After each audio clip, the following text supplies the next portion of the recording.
नमस्कार दोस्तों, आपके अपने YouTube चैनल पर आपका स्वागत है। मैं हूं विनोद फोगला। आज आपके लिए लेकर के आए सुंदरम म्यूचुअल फंड की एक नई म्यूचुअल फंड स्कीम जिसका नाम है मल्टी एसेट एलोकेशन फंड। जैसा कि आपको मालूम है कि मल्टी एसेट फंड कुछ कंपनीज के पास ऑलरेडी है और कुछ कंपनियां लेकर के आ रही है। अब इन दिनों क्यों मल्टी एसेट एलोकेशन फंड आ रहा है, क्या वजह है, कहाँ अपॉर्चुनिटी म्यूचुअल फंड कंपनीज को नजर आ रही है, इन्वेस्टर को अपने पोर्टफोलियो में किस तरीके से इसको एलोकेट करना चाहिए, इन सारी चीज़ों पर अपने बात करेंगे इस वीडियो में। तो बने रहिए मेरे साथ। तो सबसे पहले अपने समझते हैं कि मल्टी एसेट एलोकेशन फंड में जैसा आपको मालूम है कि तीन तरीके के एसेट्स क्लास है, इक्विटी, डेट और गोल्ड। ये तीनों तरीके के एसेट्स क्लास में एलोकेशन किया जाता है। सबसे पहला जो फायदा इसमें नजर आता है वो है इक्विटी का टैक्सेशन। आपको मालूम है कि डेट के अंदर अगर इन्वेस्टमेंट करते हैं तो इनकम टैक्स स्लैब के अकॉर्डिंग टैक्स लगता है, चाहे आप 20% के स्लैब में आ रहे हो या 30% में, तो आपको उसी हिसाब से टैक्स देना होता है। लेकिन इक्विटी के अंदर क्या होता है कि अगर आप विद इन 1 ईयर आपने पैसा निकाला तो 1 साल के अंदर जो भी आपने पैसा निकाला उस पर 15% मुनाफे पे टैक्स लगता है, और 1 साल के बाद जो आपने पैसा निकाला उसमें 1 लाख रुपए तक का मुनाफा टैक्स फ्री होता है और उस पर उसके बाद 10% टैक्स लगता है, चाहे आप 20% के टैक्स स्लैब में आ रहे हो या 30% में। गोल्ड में भी आपकी इनकम स्लैब के अकॉर्डिंग लगता है, लेकिन ये जब तीनों असेट्स क्लास एक कॉम्बिनेशन में एक साथ एक ही पोर्टफोलियो में आ जाती है तो इस पर इक्विटी का टैक्सेशन लगता है। तो सबसे पहला जो फायदा है मल्टी असेट एलोकेशन का वो यही है कि इक्विटी का टैक्सेशन है। दूसरा, असेट एलोकेशन की खूबसूरती देता है। आपको मालूम है कई बार इन्वेस्टर को ये मिथ रहता है कि एसेट एलोकेशन से पोर्टफोलियो के रिटर्न बढ़ जाते हैं। ऐसा नहीं है। असेट एलोकेशन से पोर्टफोलियो का रिस्क जो है, उतार चढ़ाव का जो रिस्क है, वोलेटिलिटी है, वो काफ़ी कम हो जाती है। रिटर्न हो सकता है उतने ही रह जाएं या उससे थोड़े बहुत कम हो जाएं, लेकिन रिटर्न बढ़ता नहीं है, वोलेटिलिटी कम हो जाती है। इसलिए असेट एलोकेशन बहुत इंपॉर्टेंट है। तो ये दो चीज़ें हैं। अब इसके अंदर इक्विटी में क्या स्ट्रेटेजी रहेगी, डेट में क्या रहेगी और गोल्ड में क्या रहेगी। इक्विटी की अगर मैं बात करूं, यानी सब्जेक्ट टू मार्केट रिस्क, जो उसकी शेयर बाजार में पैसा इन्वेस्टमेंट होता है, तो 65% पैसा इसमें इक्विटी फंड में लगेगा। इक्विटी की अगर मैं बात करूं तो इक्विटी के अंदर मल्टी कैप स्ट्रेटेजी इसके अंदर यूज की जाएगी, और मल्टी कैप स्ट्रेटेजी के अंदर 50 से 60 स्टॉक इस पोर्टफोलियो के अंदर होंगे। एलोकेशन जो है वो लार्ज कैप की तरफ ज़्यादा रहेगा। स्टॉक सिलेक्शन जो है वो बॉटम अप अप्रोच से होगा, इन हाउस इनका फ्रेमवर्क है। दूसरी अगर मैं बात करता हूँ गोल्ड की, तो गोल्ड के अंदर 25% पैसा ये लोग हर टाइम रखेंगे।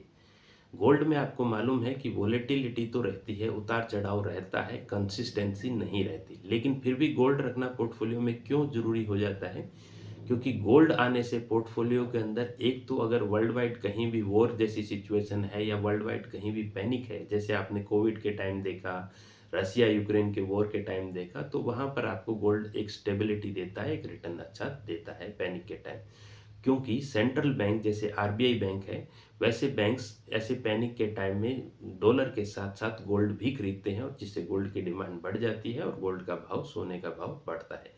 दूसरी बात, आपको मालूम है कि हर साल रुपया डॉलर के सामने करीबन करीबन 4-5% से डाउन हो जाता है, तो उसका फायदा भी सोने को मिलता है। तो उस वजह से गोल्ड पोर्टफोलियो के अंदर एक अच्छी खासी बढ़ोतरी दिला देता है। अब गोल्ड के अंदर कहाँ इन्वेस्टमेंट करेंगे, तो gold portfolio large liquid ETF के अंदर इन्वेस्टमेंट करेंगे। अब तीसरी इन्वेस्टमेंट की बात आती है डेट के अंदर। तो डेट के अंदर आपको मालूम है कि 10% एक्सपोजर एट प्रेजेंट ये लोग रखेंगे। तो उसमें क्या फ़ायदा है कि डेट के अंदर कंसिस्टेंसी रहती है, यानी लगातार रिटर्न रहता है 6 to 8% की रेंज के अंदर, पोर्टफोलियो को स्टेबिलिटी देता है। और यह पोर्टफोलियो फिक्स इनकम में कहाँ रखा जाएगा, तो फिक्स इनकम पोर्टफोलियो में फंड जो है वो क्वालिटी पेपर पे फोकस करेगा, अक्रूवल बेसिस पे, और ट्रिपल ए रेटेड बॉन्ड और जी सेट के अंदर इन्वेस्टमेंट करेगा।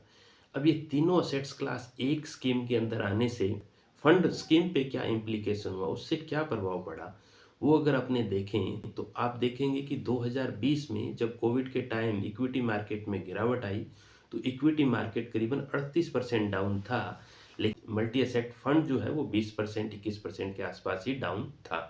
तो उसने डाउन साइड रिस्क में काफ़ी बचा लिया। अब ये मॉडरेट रिस्क रिवॉर्ड रेशियो है।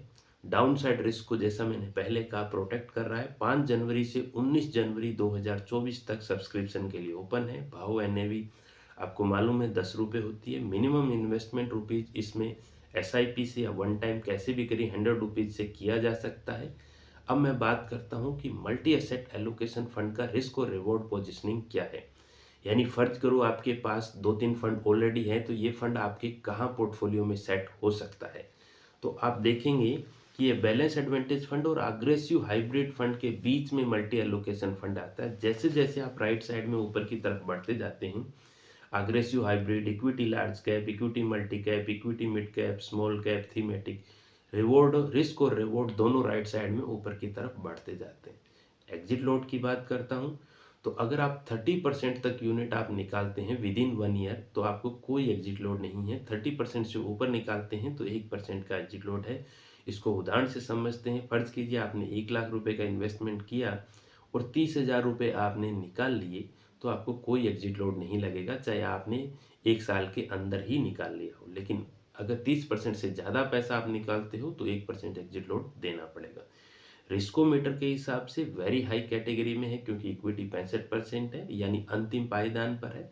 रिस्कोमीटर का मतलब ये होता है कि उसमें इक्विटी की वोलेटिलिटी रहेगी। इन्वेस्टर को हमेशा रिस्कोमीटर देख करके इन्वेस्टमेंट करना चाहिए।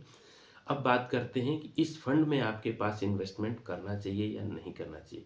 अगर ऑलरेडी आपके पास आपके पोर्टफोलियो में मल्टी एसेट्स फंड है, तो आपको इस फंड को या किसी भी फंड को, नए फंड को कंसीडर मेरे हिसाब से नहीं करना चाहिए। अगर नहीं है, फिर आपको लेना चाहिए या नहीं लेना चाहिए, वो इस बात पे डिपेंड करता है कि आपका रिस्क प्रोफाइल क्या है, आपके फाइनेंशियल गोल क्या है। उसके लिए एक छोटा सा वीडियो मैंने अलग से बना रखा है, उसका लिंक मैं डिस्क्रिप्शन में डाला हूँ, आप वहाँ पर देख सकते हैं कि आपको लेना चाहिए या नहीं लेना चाहिए।